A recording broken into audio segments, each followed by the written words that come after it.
LPU ప్లేస్మెంట్ల రికార్డులు సృష్టిస్తోంది. Final year student 2.5 కోట్ల ప్యాకేజ్ పొందుతున్నారు. 1700 మందికి పైగా LPU స్టూడెంట్స్ 10 లక్షల నుంచి 2.5 కోట్ల ప్యాకేజెస్ పొందారు. విద్యా విప్లవం ప్రారంభమైంది లవ్లీ ప్రొఫెషనల్ యూనివర్సిటీలో. విజయవాడ ప్రభుత్వ ఆసుపత్రిలో ఎంపీ మిథున్ రెడ్డికి వైద్య పరీక్షలు కొనసాగుతున్నాయి. వైద్య పరీక్షల అనంతరం ఏసీబీ కోర్టులో హాజరుపరచనున్నారు. అటు ప్రభుత్వ హాస్పిటల్కు వైఎస్ఆర్సీపీ శ్రేణులు భారీగా చేరుకున్నారు. అయితే వైఎస్ఆర్సీపీ నేతల వాహనాలను పోలీసులు అనుమతిని నిరాకరిస్తున్నారు. ఇదే అంశానికి సంబంధించి మరింత సమాచారం మా ప్రతినిధి సతీష్ అందిస్తారు. సతీష్, ఈ వైద్య పరీక్షలు ఎప్పట్లోగా ముగిసే అవకాశాలు కనిపిస్తున్నాయి? మీ దగ్గర ఎటువంటి సమాచారం ఉంది? కార్తీక్, మరికొద్దిసేపట్లోనే ఎంపీ మిథున్ రెడ్డిని ప్రభుత్వ ఆసుపత్రి నుండి కోర్టుకి తరలించున్నారు. ఇప్పటికే ఎంపీ మిథున్ రెడ్డికి సంబంధించినటువంటి వైద్య పరీక్షలు ముగిశాయి. ఆ పరీక్షలకు సంబంధించినటువంటి రిపోర్ట్స్ రాగానే డాక్టర్స్ ఆ ధృవీకరణ ఇచ్చిన తర్వాత ఇక్కడ నుండి న్యాయస్థానంలో ప్రవేశపెట్టడానికి ఎంపీ మిథున్ రెడ్డిని తీసుకెళ్లనున్నారు. మరొకవైపు అక్కడ కోర్టు వద్ద ఏదైతే ఏసీబీ కోర్టు ప్రాంగణానికి సంబంధించి చుట్టుపక్కల పెద్ద ఎత్తున బారికేడ్లను ఏర్పాటు చేసి వైఎస్ఆర్ కాంగ్రెస్ పార్టీ నాయకులే కాదు అడ్వకేట్లను కూడా రానివ్వకుండా అక్కడ నియంత్రిస్తున్నటువంటి పరిస్థితి. ఇంకొక వైపు ఇక్కడ పూర్తి స్థాయిలో వైద్య పరీక్షలు నిర్వహించిన తర్వాత ఇక్కడ నుండి మరి కాసేపట్లోనే ఆ రిపోర్ట్స్ రాగానే మనం చూడొచ్చు ఎంపీ మిథున్ రెడ్డికి సంబంధించి వైద్య పరీక్షలు ముగిశాయి. ఆ పోలీసులు ఆ మిథున్ రెడ్డిని ఇక్కడి నుండి కోర్టుకు తీసుకెళ్ళడానికి అవసరమైనటువంటి ఏర్పాట్లు చేస్తూ ఉన్నారు. ముఖ్యంగా మిథున్ రెడ్డికి ఇక్కడి నుండి వెళ్ళిన తర్వాత ఆ న్యాయస్థానంలో ప్రవేశపెట్టిన తర్వాత పోలీసులు దాఖలు చేసినటువంటి రిమాండ్ రిపోర్ట్ ఏదైతే ఉందో ఈ రిమాండ్ రిపోర్ట్ పైన వాదనలు జరుగుతాయి.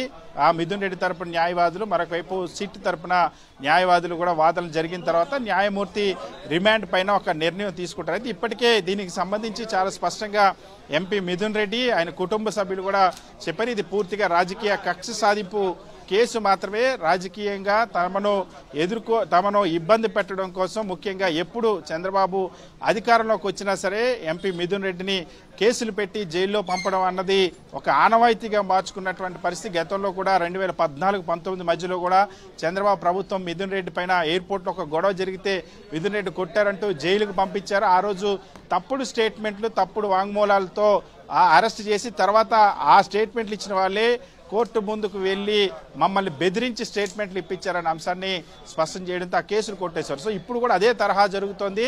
తప్పుడు వాంగ్మూలాలతో, అబద్ధపు వాంగ్మూలాలతో, అసత్యాలతో, ఎలాంటి ఆధారాలు లేకుండానే, ఎటువంటి స్కామ్ జరగకుండానే ఒక స్కామ్గా చిత్రీకరించి దీనిపైన ఇబ్బంది పెట్టడం కోసం, కక్ష సాధింపు కోసం ప్రయత్నిస్తారన్న అంశాన్ని నిన్నే మిథున్ రెడ్డి చాలా స్పష్టంగా చెప్పారు. సో ప్రస్తుతం ఆ మిథున్ రెడ్డి ఇదే అంశాన్ని ఈ కేసుకు సంబంధించి గతంలో విచారణకు హాజరైనటువంటి మిథున్ రెడ్డి నిన్న నేరుగా సిట్టు ఆ అధికారుల దగ్గరికి మిథున్ రెడ్డి స్వయంగా వచ్చారు. వచ్చిన తర్వాత రాత్రి 8 గంటల వరకు ఉంచిన తర్వాత 8:30కు మిథున్ రెడ్డిని అరెస్ట్ చేసినట్టు చూపించారు. అయితే అరెస్ట్ చేసిన తర్వాత ఎంపీ మిథున్ రెడ్డికి సంబంధించి ఎక్కడ కూడా అరెస్ట్ చేసిన తర్వాత మిథున్ రెడ్డికి సంబంధించి నేను రాత్రి అంతా కూడా సిట్ కార్యాలయంలోనే ఉంచారు. ఈ రోజు ఆ మ్యాజిస్ట్రేట్ ముందు ప్రవేశపెట్టనున్నారు. అయితే ఇప్పుడు ఇక్కడ చాలా స్పష్టంగా వైఎస్ఆర్ కాంగ్రెస్ పార్టీ నేతలంతా కూడా తీవ్రంగా ఖండిస్తూ ఉన్నారు ఎంపీ మిథున్ రెడ్డి అరెస్ట్ని. ఇది పూర్తిగా రాజకీయ కక్ష సాధింపు కోసం చేసినటువంటి అరెస్టు మాత్రమే చూస్తున్నాం. మనం మిథున్ రెడ్డిని వైద్య పరీక్షలు ముగించుకొని బయటకు వస్తున్న పరిస్థితి. సిట్ అధికారులు మిథున్ రెడ్డి బయటకు తీసుకొస్తా ఉన్నారు. ఇక్కడ నుండి వైద్యులు ఇచ్చినటువంటి నివేదికల ఆధారంగా, వైద్యులు ఇచ్చిన రిపోర్ట్స్ ఆధారంగా మ్యాజిస్ట్రేట్ ముందు ఎంపీ మిథున్ రెడ్డిని ప్రవేశపెట్టనున్నారు.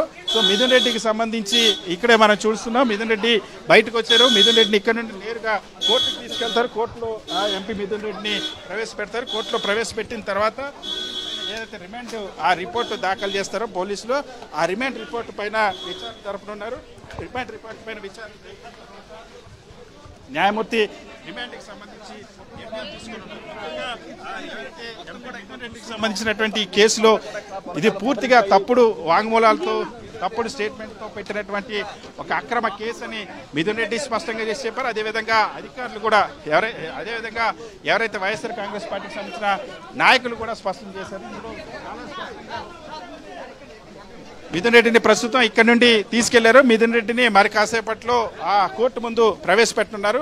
కోర్టులో వాదనలు విన్న తర్వాత రిమాండ్ పైన వాదనలు వినిపిస్తారు. వాదనలు విన్న తర్వాత ఆ రిమాండ్ పైన న్యాయమూర్తి నిర్ణయం తీసుకుంటారు.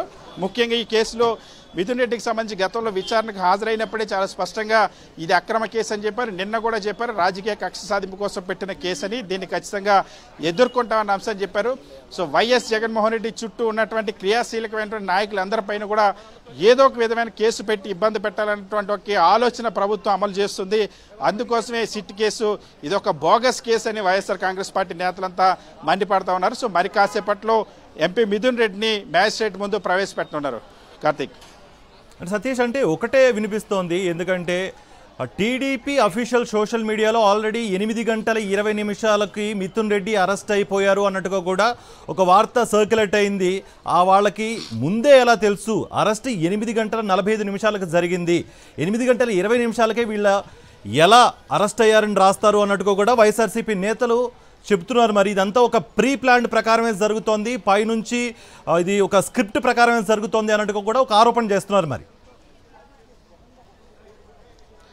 ముమ్మాటికి ఇది వాస్తవానికి ఈ కేసుకు సంబంధించి సిట్ పెద్దగా విచారించింది ఏం లేదు, సిట్టు పెద్దగా పరిశోధించి సాధించింది ఏం లేదు. కేవలం తెలుగుదేశం పార్టీ ఆఫీస్ నుండి ఏ ఆరోపణలు అయితే చేస్తారో ఆ ఆరోపణలన్నింటినీ కూడా ఈనాడు పత్రిక, ఆంధ్రజ్యోతి పత్రిక, ఎల్లో మీడియాలో ప్రచురిస్తారు. 4 రోజుల పాటు ఎల్లో మీడియాలో ఏవైతే రాస్తారో ఆ స్క్రిప్ట్నే ఇంగ్లీష్లోకి మార్చి సిట్ అధికారులు రిమాండ్ రిపోర్ట్లుగా వేస్తున్నటువంటి అంశం ఇప్పటికే అరెస్ట్ అయినటువంటి 11 మంది విషయంలో కూడా అదే కూడా స్పష్టమైనటువంటి పరిస్థితి. ఇంకా ఆశ్చర్యం ఏంటంటే గతంలో సాక్షాత్తు మ్యాజిస్ట్రేట్ కూడా ఆశ్చర్యపోయారు.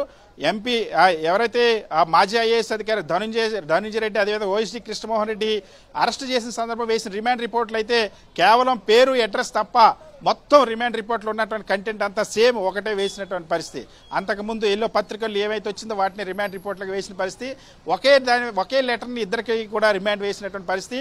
సాక్షాత్తు మ్యాజిస్ట్రేటు 3,200 కోట్ల స్కామ్ అంటున్నారు, ఆధారాలు ఎక్కడంటే సమాధానం చెప్పలేనటువంటి పరిస్థితి. నిన్న వేసినటువంటి ఛార్జ్షీట్లో కూడా 62 కోట్లు సీజ్ చేసినట్టు చెప్తా ఉన్నారు. 3,200 కోట్లు ఎక్కడ, 62 కోట్లు ఎక్కడ? ఇక్కడే అర్థమవుతుంది ఈ కేసుకు సంబంధించి ఏ స్థాయిలో రాంగ్ ట్రాక్లో వెళ్తుంది. ఇది పూర్తిగా తెలుగుదేశం పార్టీ ఆఫీస్ నుండి వచ్చేటువంటి డైరెక్షన్ మేరకు సిట్ విచారణ జరుగుతుందని వైఎస్ఆర్ కాంగ్రెస్ పార్టీ నేతలు అందుకే ఆరోపిస్తున్నటువంటి పరిస్థితి. ప్రతి ఒక్క సందర్భంలో కూడా ఇదే విధంగా ఈ కేసులో ఎవరినైతే పేపర్లో రాస్తారో, ఎవరి పేర్లు అయితే రాస్తారో వాళ్ళ తర్వాత సిట్ పిలుస్తుంది, ఆ తర్వాత వాళ్ళని అరెస్ట్ చేస్తుంది. ఇంతకు మించి ఇంకేం లేదు. అంతేకాకుండా ఈ కేసులో ఇంకా విచిత్రంగా ఉంటుంది. ఎవరైతే సిట్ అనుకూలంగా సిట్ చెప్పినట్టు రిపోర్టులు రాసిస్తారో, స్టేట్మెంట్లు ఇస్తారో వాళ్ళు నిందితులు కూడా సాక్షులు అయిపోతారు. సిట్ చెప్పిన మాట వినకపోతే సాక్షులు నిందితులుగా మారిపోతున్నటువంటి పరిస్థితి. సో ఈ కేసు విచారణ అన్నదే పూర్తిగా తప్పుడు మార్గంలో వెళ్తుంది అన్నది వైఎస్ఆర్ కాంగ్రెస్ పార్టీ ఆరోపిస్తుంది. దీనికి సంబంధించి అందుకే ఇదే అంశాన్ని ఈరోజు ఏసీబీ కోర్టులో కూడా చాలా బలంగా వాదనలు వినిపించింది. వైఎస్ఆర్ కాంగ్రెస్ పార్టీ ఎంపీ తరపు మిథున్ రెడ్డి తరపున న్యాయవాదులు ఈ కేసుని ఏ విధంగా ఒక ఫాల్స్ కేసుని క్రియేట్ చేశారనే అంశాన్ని స్పష్టంగా వివరించున్నారు. ఏ విధంగా సాక్షులు బెదిరించి స్టేట్మెంట్లు తెస్తున్న అంశాన్ని కూడా వివరించినారు. సో మరి కాసేపట్లో న్యాయస్థానంలో ఎంపీ మిథున్ రెడ్డిని ప్రవేశపెట్టినారు. తర్వాత రిమాండ్ రిపోర్ట్ పైన వాదనలు జరగనున్నాయి. Karthik, right Satish, right. MP Mithun Reddy వైద్య పరీక్షలు ప్రస్తుతం ముగిశాయి. ఆయన మరికొద్దిసేపట్లో మెజిస్ట్రేట్ ముందు హాజరు కానున్నారు. నేపథ్యంలో కోర్టు వద్ద మా ప్రతినిధి సురేంద్ర అందుబాటులో ఉన్నారు. సురేంద్ర, ప్రస్తుతం కోర్టు వద్ద పరిస్థితి ఎలా ఉంది? రిమాండ్ ఇస్తారా లేక బెయిల్ వస్తుందా అన్న ఒక రైట్, మీ దగ్గర ఎటువంటి సమాచారం ఉంది సురేంద్ర? కార్తిక్, మరికొద్దిసేపట్లోనే ఎంపీ మిథున్ రెడ్డిని జిల్లా కోర్టుకి తీసుకురానున్నాడు. ఇప్పటికే ప్రభుత్వ ఆసుపత్రిలో మిథున్ రెడ్డికి వైద్య పరీక్షలు ముగిశాయి. మరికొద్దిసేపటి అంటే 10-15 నిమిషాల్లో ఆయన్ని జిల్లా కోర్టుకు తీసుకొచ్చే అవకాశం ఉంది. అయితే జిల్లా కోర్టు దగ్గర పూర్తిగా రోడ్లన్నీ కూడా బార్కెట్లు పేసి పోలీసులు ఆంక్షలు విధించారు. ఎవరిని కూడా ఇటువైపు రాకూడదంటూ చెబుతున్న పరిస్థితి కనిపించింది. అడ్వకేట్స్ని కూడా అడ్డుకోవడంతో అడ్వకేట్లకి పోలీసులకి మధ్య కొంత వాగ్వివాదం జరిగిన పరిస్థితి కూడా కనిపించింది. ఎందుకు అడ్డుకుంటున్నారు, ఏ ఆర్డర్స్ ప్రకారంగా అడ్డుకుంటున్నారు అంటూ కూడా వాళ్ళు నిలదీసిన పరిస్థితి. ప్రస్తుతం కోర్టు దగ్గర ఉన్న సిచ్యువేషన్ మీద వాళ్ళు సీజే కూడా కంప్లైంట్ చేస్తామంటూ చెబుతున్న పరిస్థితి కూడా కనిపించింది. ఈ నేపథ్యంలోనే మొత్తం నాయకులందరినీ కూడా అడ్డుకున్నారు. నాయకులు కూడా కొంత వాగ్వాదం పడిన తర్వాత మాత్రమే లోపలికి పంపించిన పరిస్థితి. ఎవరైతే మిథున్ రెడ్డి కోసం వస్తున్నారో ఎవరిని కూడా అలౌ చేయకుండా ఇక్కడ ఆపుతున్న పరిస్థితి కూడా కనిపిస్తుంది. మనం చూస్తే కోర్టుకి 2 పక్కల కూడా ప్రధానమైన దారులు ఏవైతే ఉన్నాయో ఆ దారులన్ని చోట్ల కూడా మొత్తం రోడ్స్ అన్ని కూడా బ్లాక్ చేసిన పరిస్థితి. ఎవరిని కూడా లోపలికి అలౌ చేయట్లేదు. ఏ వెహికల్ని కూడా లోపలికి అలౌ చేయలేని పరిస్థితి అయితే కోర్టు దగ్గర ఉంది. పూర్తిగా పోలీసులు తమ ఆంక్షలను అయితే ఇక్కడ అమలు చేస్తున్న పరిస్థితి. ఎవరిని కూడా ఇటువైపు రానివ్వకుండా అడ్డుకుంటున్న పరిస్థితి కూడా కనిపిస్తుంది. ఆ పార్టీ నేతలు కానీ, ఎమ్మెల్సీలు కానీ, లేదా మాజీ ఎమ్మెల్యేలు కానీ ఎవరు వచ్చినా కానీ ఎవరిని కూడా అనుమతి లేదంటూ కూడా చెబుతున్న పరిస్థితి అయితే కోర్టు దగ్గర కనిపిస్తుంది. కనిపిస్తుంది. మరికొద్ది సేపట్లో మిథున్ రెడ్డిని కోర్టుకు తీసుకొచ్చిన తర్వాత న్యాయమూర్తి ముందు హాజరుపడతారు. తర్వాత విచారణ జరిగే అవకాశం అయితే కనిపిస్తుంది. విచారణలో అనేక అంశాలు చెప్తారు. ఎందుకంటే ఇప్పటికే ఆయన మిథున్ రెడ్డి సిట్ ముందు ఏ ప్రశ్నలు చెప్పారో అవన్నీ కూడా చెప్పే అవకాశం ఉంది. అసలు ఒక లేని కేసుని పెట్టారు అనే అంశం గతంలో కూడా 11 మంది పెట్టినప్పుడు కూడా 11 మంది కూడా అదే అంశం చెప్పారు. పోలీసులు పూర్తిగా సిట్ అధికారులు తమల్ని వాళ్ళే రిపోర్ట్ రాసి మమ్మల్ని సంతకాలు పెట్టమన్నారంటూ కూడా న్యాయమూర్తి ముందు చెప్పిన పరిస్థితి చాలా స్పష్టంగా కనిపించింది. ఒక లేని కుంభకోణాన్ని తెర మీదకి తీసుకొచ్చి ఒక రాజకీయ కక్ష కోణంతో మిథున్ రెడ్డిని ఈరోజు అరెస్ట్ చేసిన పరిస్థితి కనిపించింది. ఈ నేపథ్యంలో మరికొద్ది సేపట్లోనే ప్రస్తుతం విజయవాడ ప్రభుత్వ ఆసుపత్రిలో వైద్య పరీక్షలు అయితే ముగిశాయి. అక్కడి నుంచి నేరుగా ఆయన్ని జిల్లా కోర్టుకు తీసుకురాబోతున్నారు. మరికొద్ది సేపట్లోనే జిల్లా కోర్టుకు తీసుకొచ్చే అవకాశం కనిపిస్తుంది. మనం చూస్తే కోర్టు గేట్లన్నీ కూడా రెగ్యులర్గా ఇక్కడ బార్ కౌన్సిల్ కూడా ఇక్కడే ఉంది. బార్ కౌన్సిల్లో అడ్వకేట్స్ ఉంటారు. వాళ్ళందరికీ కూడా అనేక కేసులు వచ్చే పరిస్థితి ఉంటుంది. వాళ్ళ కోసం వచ్చే ప్రజలు ఉంటారు. కానీ ఎవరిని కూడా లోపలికి వెళ్ళవచ్చు. ఇక్కడ గేట్లు వేసిన పరిస్థితి పూర్తిగా పోలీసులు వాళ్ళ కంట్రోల్లోకి తీసుకున్నారని చెప్పొచ్చు. కొంత వాగ్వివాదాలు పడుతున్న పరిస్థితి కూడా కనిపిస్తుంది. మనతో పాటు వైసీపీకి సంబంధించిన నేతలు కూడా లోపలికి పంపకుండా అడ్డుకున్న పరిస్థితి. ఏం చెప్తున్నారు? లోపలికి వెళ్తామంటే మిథున్ రెడ్డి గారు వచ్చిన నేపథ్యంలో వెళ్తామంటే ఏం చెప్తున్నారు పోలీసు? ఇది యాక్చువల్గా ఏమంటే ఇక్కడ ఏది రాజకీయ నాయకులు కాదు, మొత్తం పోలీస్ వ్యవస్థ వచ్చింది, రాజ్యం వెళ్తుందని చెప్పొచ్చు. నాకు తెలిసి చంద్రబాబు నాయుడు గారు మొత్తం ఆయన అధికారాన్ని పోలీసు చేతికి ఇచ్చేసినారు. ఇప్పుడు కోర్టు అంటే ఎవరైనా కామన్ మ్యాన్ ఎవరైనా పోవచ్చు కదా. బార్ అసోసియేషన్లో చాలామంది అడ్వకేట్స్ ఉంటారు, చాలామంది మాట్లాడడానికి ఉంటారు. మేము ప్రజాప్రతినిధులు చాలా దూరంగా వచ్చినాం. మా బార్ అసోసియేషన్లో కూర్చుంటామని ఆ లాయర్స్ కూడా డిస్కస్ చేశారు. మీరు ఎక్కడి నుంచి వచ్చారు? మేము మదనపల్లి కాన్స్టిట్యూన్సీ, మన మిథునన్న Rajampet parliament Madanapalle assembly constituency నుండి వచ్చాం. మేము అంత దూరం నుండి వచ్చాం. మా నాయకుని కోసం మేము వచ్చి చూసేదానికి వచ్చినాము. లోపల పోయి మేము కూర్చుంటాము బార్ అసోసియేషన్లో, మేమేం లేదు ఈ ఎండలో ఇక్కడ బాధపడతాను అడిపోయి కూర్చుంటామంటే కూడా మా గడ్డం వేసేసి టోటల్ పోలీస్ మొత్తం రాజ్యం వెళ్తూ ఉంటారు. ఇంతకుముందు ప్రజల మీద రాజ్యం వెళ్తూ ఉంటారు. ఈవెన్ అడ్వకేట్స్ కూడా ఈరోజు తిరగబడి ఉంటే కూడా వాళ్ళకు కూడా అణగదొక్కి మీరు వచ్చేదానికి వీలు లేదు, మేము చెప్పిన వాళ్ళే లోపల పోవాలా అనే విధంగా చేస్తూ ఉంటారు. ఇది చాలా బాధాకరం. ఈ రకంగా ఎన్ని దినాలు వీళ్ళు చేస్తారో అని అర్థం కావడం లేదు. ఈ కొత్త సంస్కారానికి ఎందుకు తెరలేపినారు అనేది కూడా మాకేమీ అర్థం కాకుండా పోతా ఉంది. ఇది చాలా భావి తరాలకు, నేను అడిగే ఒక ప్రశ్న ఒకటే, భావి తరాలకు మనం ఇస్తూ ఉండే గిఫ్ట్ ఇదేనా? ఈ రకంగా ఎందుకు మన సొసైటీని పట్టిస్తూ ఉంటారో అర్థం కాలేదు. ఇప్పుడు ఏం చేస్తాడు? ఇక్కడ ఉండేది 5-6 మంది, అంతమంది లోపల ఉన్నారు. కొంతమంది లోపల పోయినంత మాత్రాన ఏమీ కాదు. కానీ రెస్ట్రిక్టెడ్గా ఆల్రెడీ 2-3 చెక్ పోస్టు దాటి మేము ఈ ప్లేస్కి వచ్చాము. లోపల పంపించడానికి మళ్ళీ ఇక్కడ 3rd చెక్ పోస్ట్లో మళ్ళీ ఇక్కడ నిలిపేసి మమ్మల్ని ఇట్లా చేస్తూ ఉన్నారు. ఈ రకంగా చేసి అణగదొక్కి ధోరణిలో పోయినామంటే ఖచ్చితంగా వాళ్ళు ఏం సాధిస్తారో తెలియదు. ప్రజలందరూ దీన్ని గమనిస్తూ ఉన్నారు. ఖచ్చితంగా దీని మీద యాక్షన్ ఉంటుంది. మీరే ఇంకా రాబోయే దినాల్లో చూస్తారు.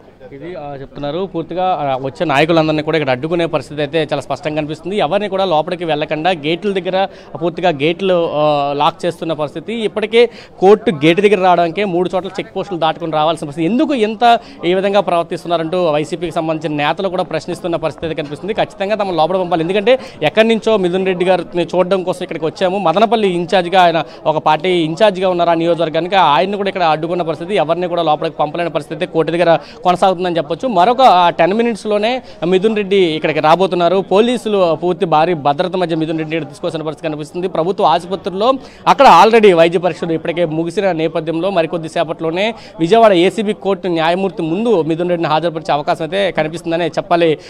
కార్తీక్. రైట్ సురేందర్.